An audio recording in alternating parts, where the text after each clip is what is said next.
Good morning, all. It is yet again Mondays on the Mountain. Usually what I say at this point is Kona Coffee Batman mug time, but it's a bit later in the day, so I switched over to the Hawaii Starbucks tumbler, but I do have Kona Coffee in it. Today I am joined by what is, I think, officially we took a poll, officially the cutest girl in all of the Mountain Church, and we just lost 50% of our audience right there. At least they're upset with me. But I'm sorry, it's true. I stick to truth around here. My wife, Christine Kruger. Hello. And the reason that we're filming Mondays on the Mountain together today is yesterday we had the amazing opportunity to honor and love and hear from mothers in our congregation and women in our congregation. And I said this, and this may or may not come across wrong, but let's be honest about this too. I was kind of just expecting, maybe, I'll say it this way, my expectations were like super high because they have done such an incredible job every single year that we honor mothers and have our women's ministry here at the church take over Sunday. And I was kind of on a bit of autopilot, expecting good things, but just like, it's going to be more of the same of what we experienced. Yesterday, ladies, you knocked it out of the park, from a baptism that Christine facilitated, and a dear sister of ours was being baptized, and her testimony from the baptismal tank, and then we had 3 speakers, then emceed by our women's ministry director, Caitlin Torgerson.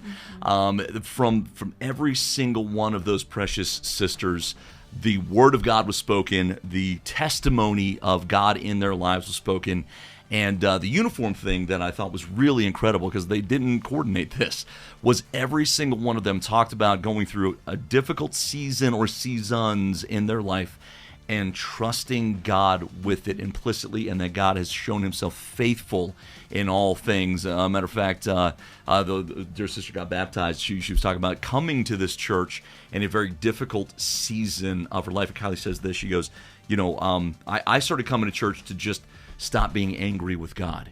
And I got so much more out of my relationship with him and my faith being ignited in community here in this place that I wouldn't change. I'd go through it all over again, that he is faithful and to be trusted. What was your takeaway from yesterday? What's a point that kind of... There were so many good things that I loved. A big part of it was just this plugging into community. That was very much a theme, is we need each other. It's just like this mountain village in a way that no matter the stage of life you're in, if it's kind of your kids are out of the house, or you're raising little ones, or you're a mom yet to be, or single, just what you find in this church community, wherever you find yourself, there's just like importance and value in all of those stages, and encouraging each other in those stages, and knowing that there are people that have walked through, there's at least one person that has walked through the same thing you're walking through. And speaking to that loneliness is really, really important, because I think things like Mother's Day or certain holidays can kind of emphasize or exaggerate a lot of that pain or loneliness that people can be feeling. And I just think yesterday didn't allow for that. It really was didn't. so much of all of these life experiences of broken marriages, of being a single mom, of waiting on God's promises, of depression, of infertility. It was just a beautiful reminder of just real life. We all go through things that we wish were different, and it's always longer than we hope that it would be, and God just does a beautiful work in that, and seeing that transformational truth on these powerful women that are just like me, like you, like all of us, just normal women that walk through life, and seeing what God does in it.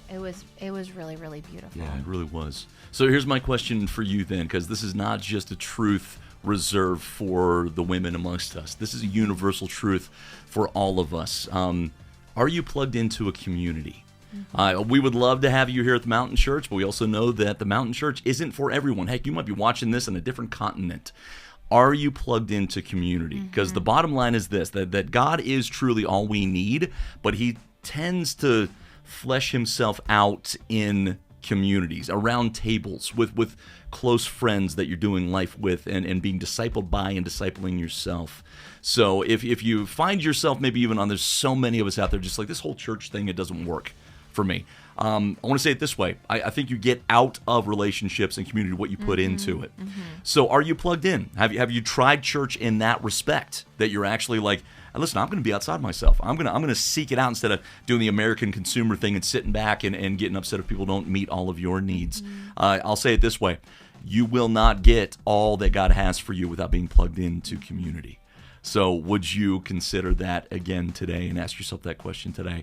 In closing, I also want to say, and this is a bit off topic, but I said this at the close yesterday too, this Sunday we are starting a series that's going to take us into the summer about the presence and the glory of God. And I said this yesterday, I've never been more excited about the things that God is giving me to talk about in these coming weeks. And I'm straight up asking you to join us in praying for the presence of God in our church. Again, if you're in a different continent, I'm still asking you too. Would you pray that God would make himself powerful and present and clearly active in our midst starting this Sunday? One of the ways I'm doing that is I'm asking all of our leadership team and anybody else who wants to join us to fast from sun up to sundown on Wednesdays. Moving into this season with the specific purpose of asking that God would flex in the midst of his church and remind the bride what she's supposed to be and look like. So have a phenomenal week this week. We love you guys. Praying for you. We'll see some of you on Sunday. For those of you who don't, we love you anyway. God bless you guys.